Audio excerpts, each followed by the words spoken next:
Hi, I'm Val Hart in San Antonio, Texas, founder of Val Hart & Friends at valhart.com. Welcome to the Real Dr. Doolittle Show, the show for animals and the people who love them. I've been called a real-life Dr. Doolittle many times in my career as an expert animal communicator, behaviorist, pet psychic, and master healer. My mission and passion is to improve the lives of animals the world over by helping humans learn how to speak their language, how to understand their viewpoints, and heal. After all, our love of animals helps us be better humans, and the more balanced and healthy we are, the more balanced and healthy they can be too. Be sure and look for my CDs on iTunes. And to find out more about my work and to receive your free Quick Start Animal Talk course, just go to my website at valhart.com. While you're there for a limited time, you can also apply for a complimentary Happy Animal Assessment session.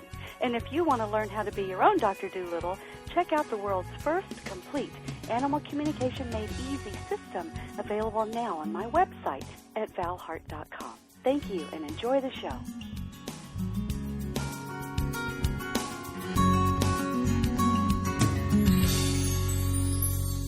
Hi, this is Val Hart, the Real Dr. Doolittle, and today I'm talking with Dr. Sid Gustafson. Dr. Sid is a practicing veterinarian and a university educator, as well as an animal welfare advocate. He teaches equine behavior at the University of Guelph for the EquineGuelph Open Learning program, an online education program that reaches out to horse folk worldwide. He's taught domestication science, equine behavior, and the evolution and domestication of the wolf at Montana State University and the University of Montana Western, where he was the Equine Studies Program Coordinator. Dr. Sid also writes for the New York Times regarding the health and welfare of racehorses. He represents the health and welfare of racehorses for the California Horse Racing Board as an official veterinarian at various meets in California. Dr. Gustafson recently testified before the Kentucky Horse Racing Commission supporting the ban of race day medication to improve the health, welfare, and the safety of racing thoroughbreds. Welcome to the show, Dr. Sid. Why, thank you, Val. I'm very excited to have you here. I know you do a lot of work with equine and canine behavior and socialization and the domestication process, and what we wanted to talk to you about is a lot of that, and also how do we develop willing partnerships with horses and dogs? And I know cats might be included, too, so if we have cat listeners, don't go away. This should be also fun for you. So what do you think people need to know about that? Well, I think the important thing is to try to see the world from their pet's perspective, be it a cat, dog, or horse. And through the domestication process, I've found that animals are willing to please those people who know how to please the animals, how to enrich and fulfill their lives. So content animals are usually willing partners and willing learners, but it's sometimes not easy to fulfill and enrich a pet's life. So I think it needs to start with the dog, horse, or cat growing up to understand what species it is. So I like dogs, puppies, to stay with their litter perhaps longer than traditional. I don't like them isolated at 6 weeks of age from their species. If they are taken from the litter at that age, I prefer that they have frequent contact with other puppies and other dogs as they grow up. Seems a lot of the behavioral issues in dogs and horses were a result of lack of socialization. And I'm speaking with their other species, As well, the socialization process needs to be extensive with people as well. So that's where I usually start. Go ahead, I'm sorry. I was going to say, how long do you think babies should stay with their mom? 12, 13 weeks would be nice. 4 or 5 months can be appropriate. Okay. So it seems, and it depends on the environment the litter or the foal is in, we like natural environments for horses. Ideally, they'd be on green grass with a herd of brood mares and other foals. And if it was a litter of puppies, they'd grow up in a household, with plenty of space to where they can move about and socialize. So that's what we like to see. 3-4 months with the dogs, kittens as well. That makes a lot of sense to me. I know that a lot, in my work, I'm a problem-solving specialist. So, I know you and I both, we kind of get the animals that did not get the right upbringing, the ones that are having problems, the ones that didn't get socialized properly, and that's really set up some lifelong difficulties and challenges in their ability to be happy and good and fulfilled in the world, in their life. And I remember with foals, there was such a trend of taking foals from the mom and imprinting them and at very early ages, and we were seeing all kinds of problems from that. So I really can relate to what you're saying here. I think we take our babies way too early from their family and from other animals of their kind and other kinds too, because they need to know how to get along with everybody, right? So correct. That makes sense. Yeah, that makes sense to me. Yeah. Okay. Yes, the best teacher of the foal is the mare. So we like the mare to teach the foal how to be a horse. And then as the foal becomes a horse, people, through the domestication process, are apt to know how to train a horse, and the horse then is apt to willingly please the trainer. So, but first the foal has to grow up to be a horse, and we like the mare to play that role, the mare in the herd. Yeah, as people, it's hard for us to teach a foal how to be a horse. Most of us don't particularly know. We're not very qualified for the job, are we? That's a really good point. So what is required to get a horse or a dog or cat in the space to be a willing learner? What do you think is required?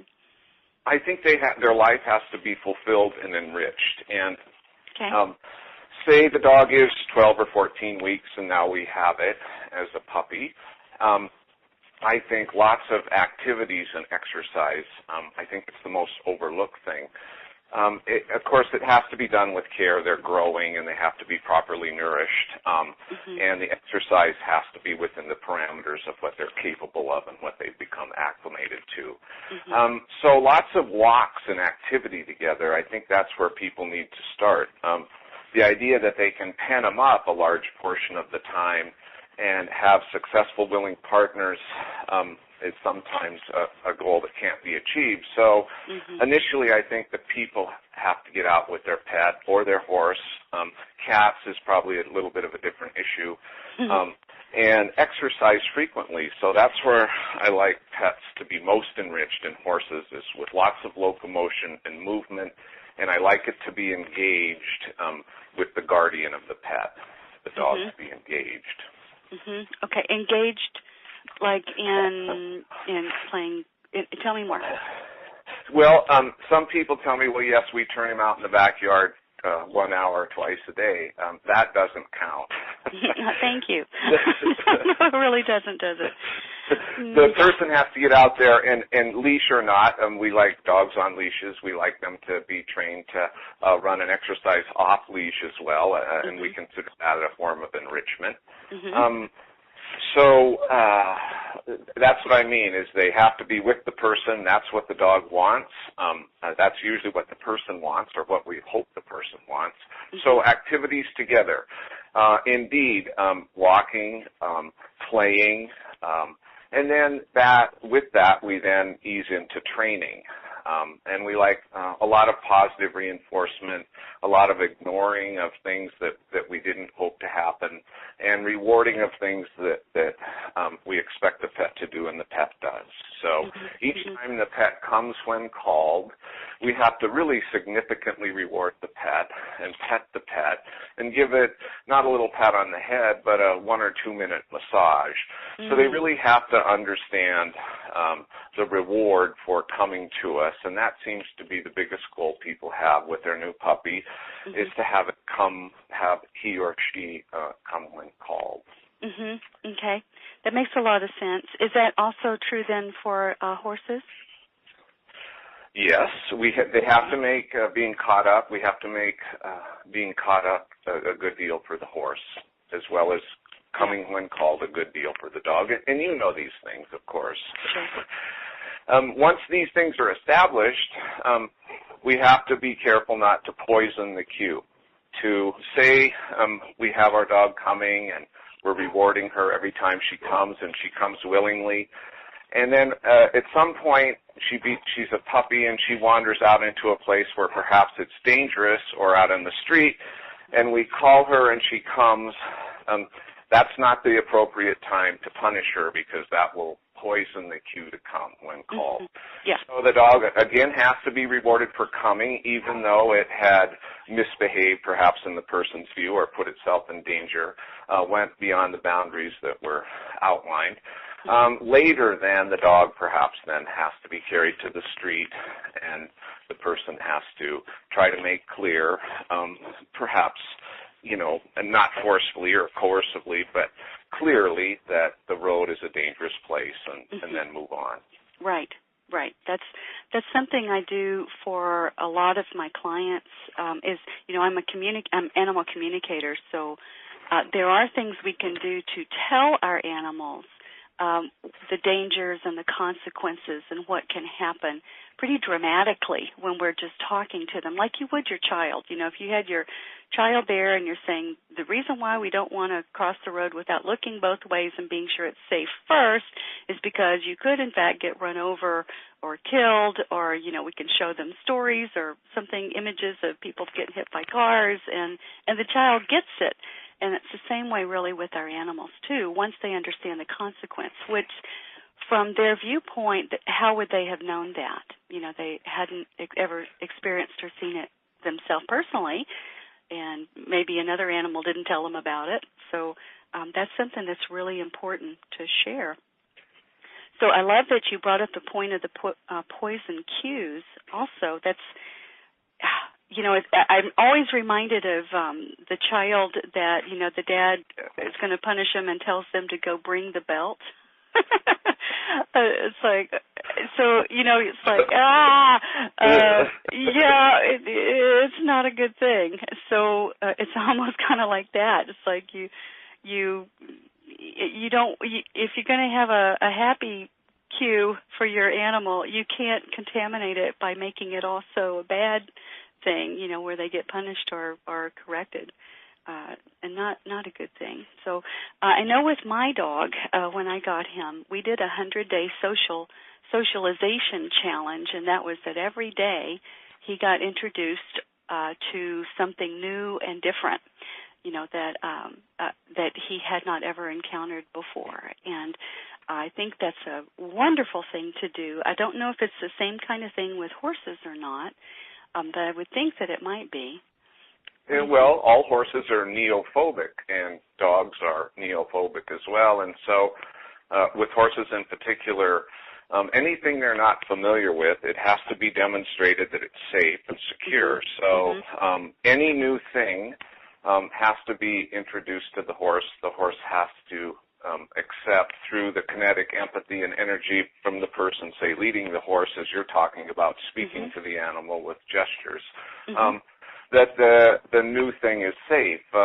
An example is like the first time horses see pigs, they really get upset. So if pigs are going to be part of a horse's life, perhaps at the county fair, it's wise to first introduce pigs to horses. And once the horse is introduced to new things, and they can be introduced to extremely scary things, stadiums full of people, and once they're used to it and habituated to it, they can be fine with it. Of course, a lot of horses don't get appropriately habituated or desensitized to arenas and things that they're expected to be calm and collected in. So it's one of the huge objectives of horse training is like you do with the dogs, is to try to introduce them to all the things that they may be exposed to on down the line. One of the first jobs I had, I think I was 12, was to train a pony, a 5-year-old pony that was very spoiled. Her name was Pearl. And one of the things I was doing with her was introducing her to all kinds of stuff, umbrellas, strange-looking things, bicycles, you name it, to get her comfortable and to trust me that, whatever I introduced her to, she would be okay with. It would be safe. So that's a really good point. I love you brought. Thank you for bringing that out. Do you think it's the same with cats?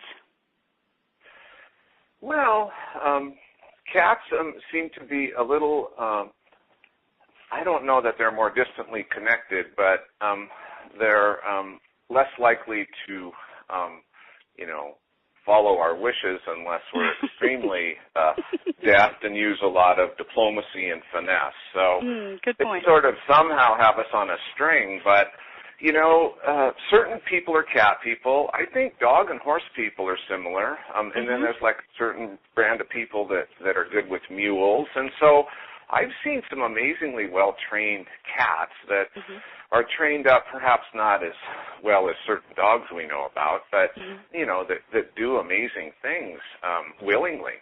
They're willing partners. I think those people know the trick to making sure their cat's life is fully enriched and fulfilled. So, again, I think the cat has to have a certain amount of activity with the guardian each day, a significant amount, an engaging amount. And they, too, can become sort of actors in your little world.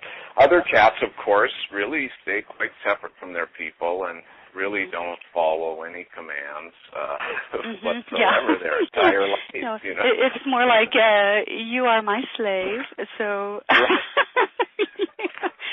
you will do as I wish, when I wish it, and feed me. So I know that was I always said that my black and white domestic cat, Peach, the one word of English that she knew was now.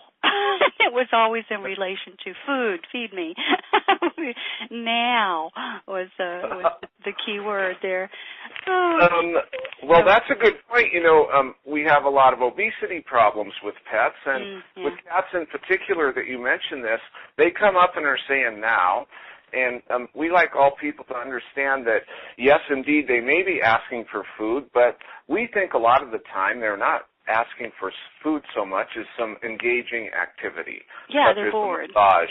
They're bored, they're unfulfilled, they're unenriched. So the easiest thing for a person to do is feed the cat, and of course the cat's probably going to eat. It sort of solved the problem, but for cats that are having weight problems, and it's more than that, and they're asking you a half hour later again to be fed, what we think they're asking, and we want people to appreciate, is they're asking for some time together.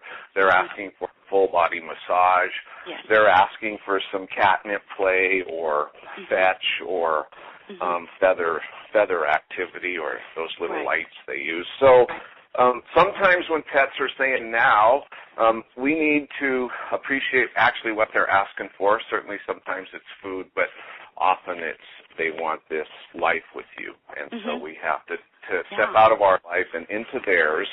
And these are the pets and cats and horses then that become the ones that are the willing partners that are happy to train up and learn for you.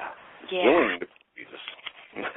I love that. And so socialization and training and fulfilling their needs and giving them opportunities to have enriched, life experiences, it definitely it contributes to their behavioral health. I like how you phrase that. Let's talk about behavioral health and what can happen in the future if we don't socialize properly. How would you know if the animal you have, and maybe you didn't raise them, maybe you got them second or third or fifth hand, how would you know if they have a socialization problem? You know what I mean? Does that make sense? Oh, yeah. Well, you and I can spot them right away. And we know the origin of the problem, and I think we need to educate people that we have to step back to try to figure out how the dog got in this position. Usually they're fearful of most everything, or some of them. These are some of the signs. They may have all or none of them, or some of them to varying degrees. Sort of aggressiveness towards other animals. And then clearly you can see that if you're in the dog park or walking even down the street, that they don't know the proper procedure to introduce themselves to other dogs. And they either try to get aggressive with the other dogs, or they're completely submissive. And as well, they don't seem to know who they are, and they're difficult for the average person to teach things because they're just sort of unable to focus. So those are some of the things. You must have a set of signs that perhaps are more descriptive than mine. No, that's a really good point. So I like that you brought that up. I especially, if they don't know how to introduce themselves properly to another one of their kind, or even another species, human or otherwise, then that's a really good sign. And then being hard to teach, I find, that ADD, they're even autistic seeming, or like the lights are on but nobody's home, or that kind of symptom. Those are really good signs, and we see them all the time. So what would you recommend doing? Let's say you have an animal like this. Let's say you've got a horse. I can remember one of my first clients had a $500,000 dressage horse, Grand Prix level, world-class horse, and he put a young racehorse off the track. Also, very expensive animal. He pastured them together, and they were killing each other. And when he had me talk with him, the colt said that he just wanted the older horse to pay attention to him, and when he didn't, he would, just bite and kick and just be bad. He just wanted that attention. And so I mediated that conversation between them and actually had to teach the colt, okay, this behavior is not acceptable, and this is the consequence if you don't stop it. And then here's how you're supposed to be. Here's what we need from you. And you know what? It worked. He put them back out together, and they were completely fine. But it was like the colt had no clue. He did not know how to behave. He didn't know. So anyway, I just always find it so fascinating what happens. Anyway, okay. Yes, horses form strong pair bonds. That's why they had the domestication sugar that they ended up in our hands. And so they can form a strong pair bond. In fact, they insist on it. That's why horses can't be kept alone. And so, yes, the younger horse wanted to form a pair bond, but like the dog who hadn't been around a lot of dogs, he couldn't introduce himself, and the older horse didn't like the way the younger horse was moving. So the young horse had to be taught. Fortunately, there was an animal communicator present. Otherwise, we'd have a mare, perhaps, or have a more gradual introduction. But absolutely, the animals need to know how to be who they are to get along well with their own species. And I think it's a great point. Dogs and horses need to know how to get along if it's in the same social fabric, a household full of horses and dogs. And as well, dogs and cats. And as well, cats and horses, barn cats and horses have relationships. Yeah, so, they do. And I know horses also form bonds with other animals like goats. The classic example of the goat or the donkey or the mule. Chickens. Chickens. Oh, that's so great. Yeah.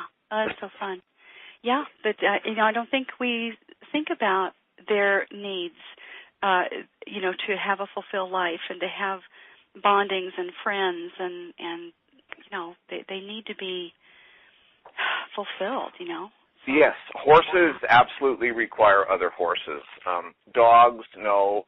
Human can fulfill the social need of the dog, and the dog can be happy to come home with the person at night.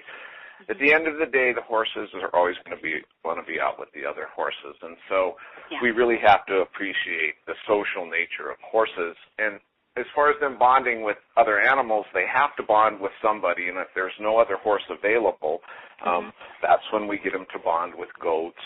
Or perhaps the herd won't allow them in. Again, horses form strong pair bonds, and we may have a herd of 7 horses, say, but one of them might be sort of left out, and that one might move towards its person more than the others, or it might develop a relationship, with a goat, or perhaps another would like a donkey. But we have to make sure in a herd of horses that all of them have a pair-bonded other, and sometimes that's overlooked, and sometimes that horse then won't train up willingly. So it's an example of to develop a willing partnership. You really have to look hard sometimes to make sure that the horse's life is fully enriched and fulfilled. Mm-hmm. Can you tell us a story? Give us an example of maybe ones that you've worked with or have you seen?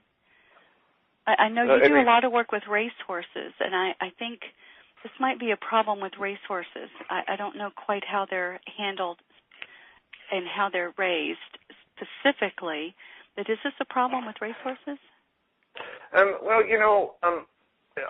To generalize, what I teach people about horses is in order for them to have enriched lives, they need nearly 24/7 friends, forage, and locomotion. So a horse should never be without a bite of forage. They evolved to eat and walk and move in a social settings connected with others 2/3 of the time. And so we base our equine behavior on how horses are in natural settings.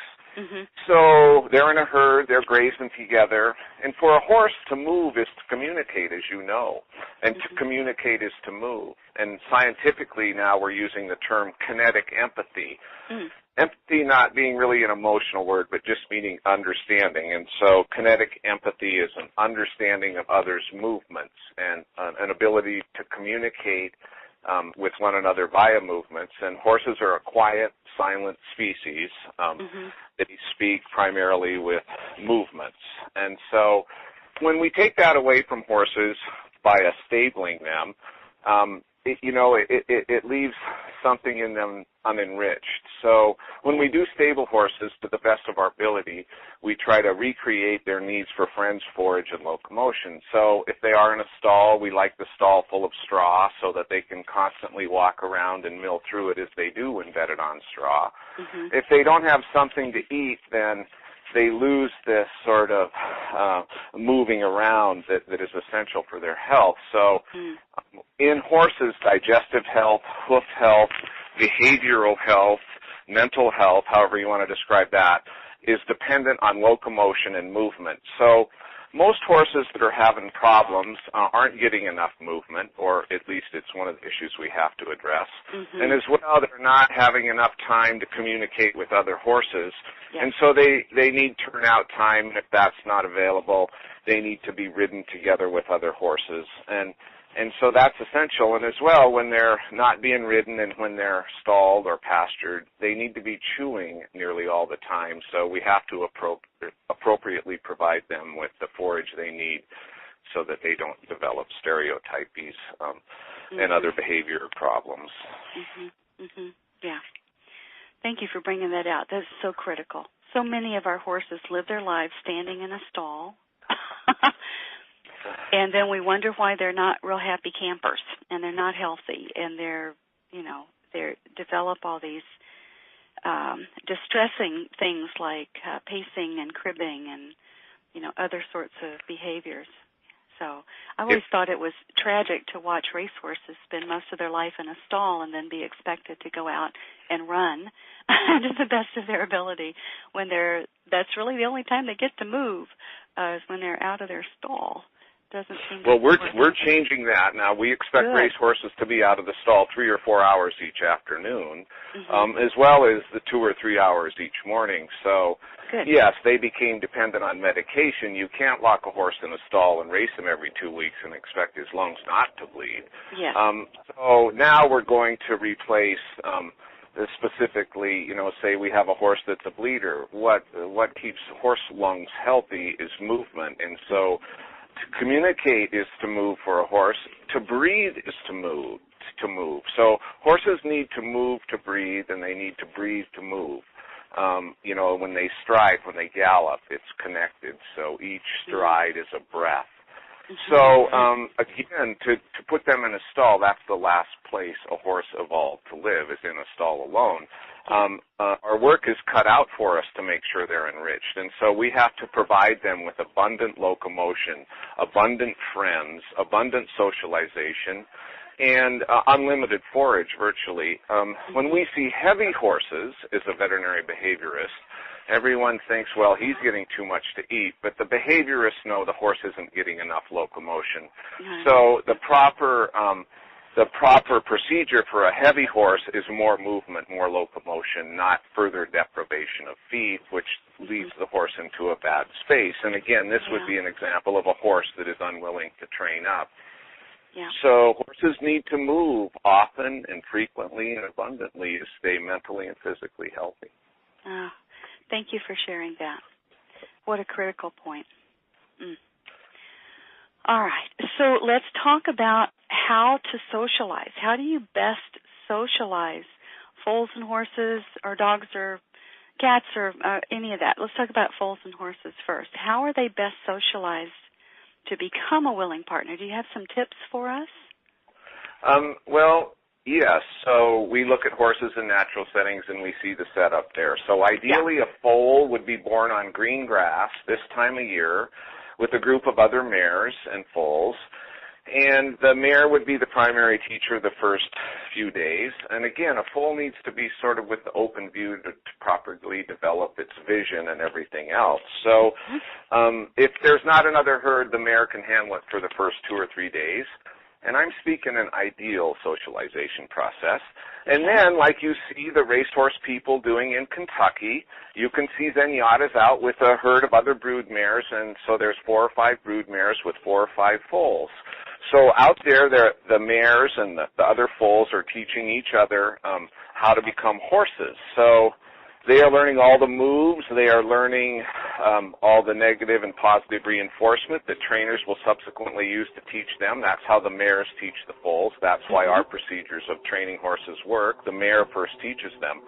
So ideally, a foal would grow up in that setting, green grass, plenty of space to run around. So it is the mare, the broodmare band, and other foals that, for example, teach a racehorse how to run at speed in close company. You know, it's always amazing how the 20 horses go out.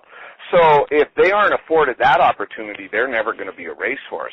As well, it is the mare and other foals that give the foal the confidence to run through and by other horses. So the confidence to prevail in a horse race is taught by the broodmare band. It's not something people can teach a horse, and certainly a horse can't be forced to win the Kentucky Derby. So that's what we talk about when we talk about socializing horses. As well, they learn all the rules of learning and teaching. And so they will learn them very well. So then when we wean them or start handling them, and they can be handled after a couple of weeks without any trouble. It's just the first 3 or 4 days we want them left with the mare, to bond with the mare, to form that strong pair bond thing, and as well for the mare to teach the foal all the right moves. Of course, it's from a distance we watch. Sometimes we have to intervene if problems arise. So that's what we speak of when we talk about socializing horses. Again, we like it to continue through the yearling year. We like them to be with other yearlings, with their cohorts, as we say, and run free and open with them and be handled by people. And then by the time they're 2, they're usually quite willing to train up, provided we continue to provide them with friends, forage, and locomotion. To take them out of their accustomed life and lock them in a stall, separate them from their friends, deprive them of locomotion, let them run out of hay, that horse is not going to be in a space to learn. So it's often a problem I see with people attempting to train horses.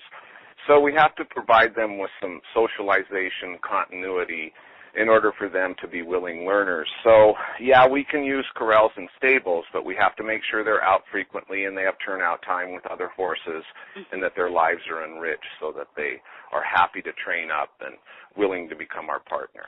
Yeah. So do you think that if you've got a horse that's not willing to learn, is not in that learning space, they're resistant, unable to focus, what would you do with that horse? Would you simply give them downtime and put them out to pasture for a while, or do you have another approach? I would. I would let them go back out with an appropriate herd of cohorts. And say this horse, we were trying to train it out of the stall. Mm-hmm.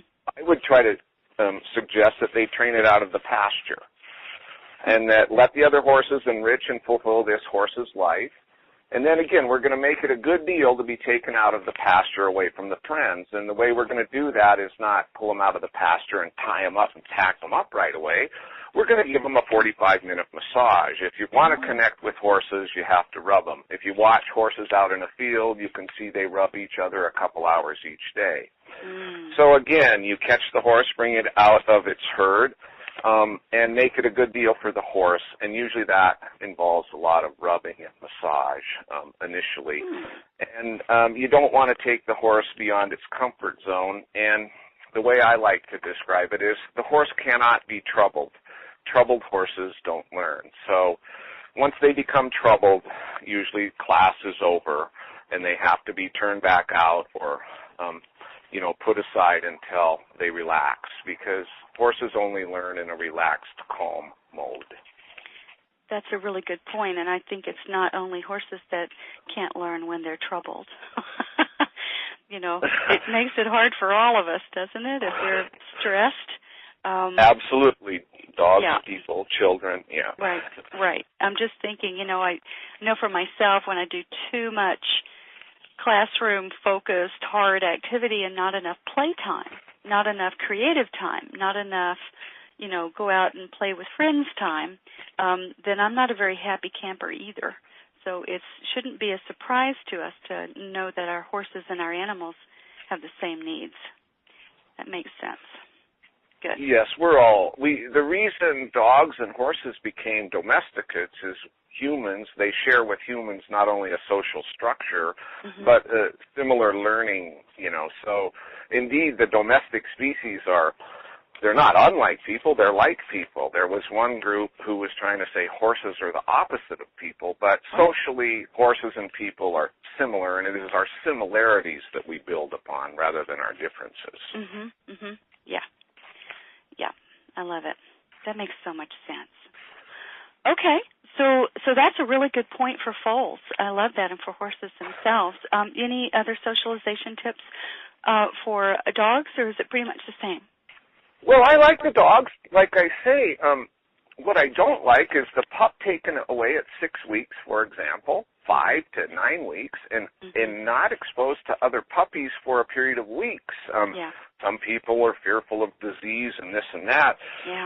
It's a critical development period, as you know, whereas this is where the vacuum occurs and the dog loses touch with that it's a dog, that he or she is a dog. And so those are the dogs then that are confused. So if that is the case, that the pup is removed from the litter early, I think efforts need to be made for the pup to visit with other pups on a daily or 3 or 4 time a week basis. So that point. It has. Otherwise, I like them staying with the litter till they're 10 or 12 weeks old, and then again continuing, even if you get it after 12 weeks, to play with other puppies. So I think those puppy orientation classes, the biggest value is the socialization that the puppies receive. That makes a lot of sense. I love it. Great. Okay, good. So we may have covered a lot of this stuff. Do you have any good stories for us? I prepare to have a story. The story I'll submit alongside here, and I do have a story for you, how wolf became dog. Okay. So 100,000 years ago, there were herds of grazers wandering around northern Asia, and Neanderthals and other humans had begun wandering out of Africa, and they all came together on the Asian plains. And wolves were following the grazers like caribous, and then the people started following the caribou and other grazers and hunting and eating them. And a group of wolves 100,000 years ago took a look at their lives, and they said, hey, this is kind of rough following these caribou. look at this other species here. They look like we could get along with them. We're going to start following them around and scavenging behind them. So 100,000 years ago, a group of wolves, a strain, a line, a clan, started following people instead of grazers of the plains, and they ate what the humans didn't eat after their hunts. Perhaps they ate humans who'd passed away. It was thought that they took care of a variety of things. And for 80,000 years, they followed humans around without really becoming part of the social fabric. They soon started providing a protective role, and the humans sort of understood that they would know if bigger predators were coming around by the dogs barking and stuff. And so after 80,000 years, the humans finally invited this strain of dogs in from the cold. And so rather than us humans going out and capturing wolves from the wild and taming them, it appears, and this is backed by science, that it was as much the wolves or dogs' idea as it was the humans, and it was actually the dogs, a certain strain, a human-friendly strain, a strain that approved of the way people moved and communicated, a similarly social strain. That was how the process happened. So we think it was the wolf who chose the people rather than people going out and choosing wolves to be their willing companions. I like that point. Yeah. Yeah, you know, that goes along with what we actually know, I think most of us now, too, is that the animals choose us. You know, we may think we choose them, but there has to be them choosing us, and that goes for our horses as well as our cats and everybody else, don't you think? Absolutely. I think it's a great point. If we can't get them to choose us, then we've failed them. And a lot of the behavior problems, rather than looking at the pet and what's at issue with it, we look at our human failings. What have we failed to do? What have we failed to enrich in their life? And then, as you know, once we take that approach, the animal will become more behaviorally adaptable to us. Yeah. Great story. Thanks, Dr. Sid. Well, thank you. Yeah. Thank you. So how can people find out more? I know you have a couple of books, one book, two books. Where are you with the books? Yeah, well, I'm a novelist, so I write novels, and of course they have really deep animal themes. Great. Horses They Rode is one of my novels. They're all available on Amazon or through my website, sidgustafson.com. Okay. And as well, I have a first aid for the active dog, so I do have some nonfiction books, and it's a nice little manual for people who want to keep their dogs out of trouble, and if their dog does get in trouble, it helps them get through the initial phase so they can get it to a veterinarian if that's necessary. Excellent. So I have that book as well. Okay. Forthcoming, I'll have a book on the language of horses, the language of horsemanship. So I love always, that language. It's a learning process with these animals. As you know, I learn every day from them. I'm here with my cat. Yeah, you got your cat's helping you. I have Mac here and Bud. Their story is that kittens do have to come away at a very young age from the litter. My preference, by and large, is you get two of them rather than one. It's hard to socialize cats and bring them to the cat socialization class. That doesn't work. So as far as socializing cats, I like them to come in pairs. Okay. That makes a lot of sense. Okay. And horses have to come in pairs as well. You're right. Okay. Dogs can come alone as long as they get to see other dogs often. Right. That's really the truth. You know, I have an only dog, and my neighbor has two dogs, and what we actually did is we pulled the fence apart between our yards so that our dogs can socialize and play together every day, and that works very well. They get to, you know, he's happy to be here with me, and he needs his socialization time too. So that's important. Good point about the cats. Okay, so let's back up.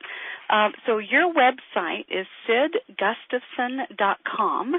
And I think we should spell that just in case people aren't quite sure how to spell it. It's SIDGUSTAFSON.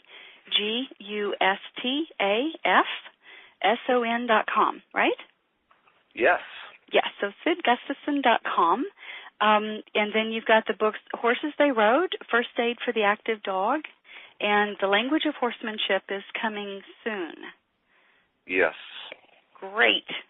Very exciting stuff. All right. Is there anything else that you would like to leave us with today? Well, final pearls of wisdom? Sort of the motto I have is dogs, cats, horses are happy to please those people who know how to please them. Yeah. And that's the truth, isn't it? And that goes, it's not just with dogs, cats, and horses. I'm thinking men and women can take some lessons. Absolutely. Exactly. The whole point is to know how to please your partner or your companion. Absolutely. Thank you, Dr. Sid. So we've been speaking with Dr. Sid Gustafson of SidGustafson.com. Thanks so much for your time today, for sharing your heart with us, and for your love of animals. You help make our world a better place. Thank you. Well, thank you, Val, for all your work in the same regard. You're welcome. Okay, bye, everybody. Thanks, Dr. Sid. We'll talk to you later. Bye. Bye.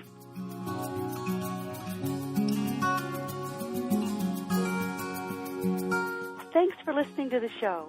For more information or to listen to other podcasts, go to valhart.com/blog.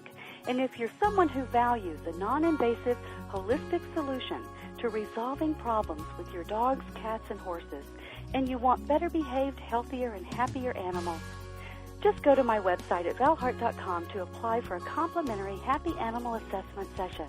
And be sure and remember to look for my CDs on iTunes. Learning how to talk with animals is fun and will change your life.